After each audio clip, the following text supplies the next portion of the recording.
Hindi ko kaya. Hindi mo bayaan mo siya. Umama na sa sasakyan. China eh. Pagkain na natin yan eh! Nilagay ko para ano. Dire-diretso siya. Ito lang. Teka muna, bago kayo. Ayun, pinipicturean ka rin. Ako nga, sabi niyo, nakita mo yun ang ganda. Napaisip na ako eh. Pero na. May marami kang dala.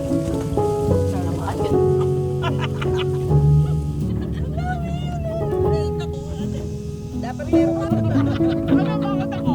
Ikaw. Yun eh, sa center. Para sa norte. Ate! Tapos o kaya wala lang resibo yung ano, tokong. Siselfie ka. Doon lang.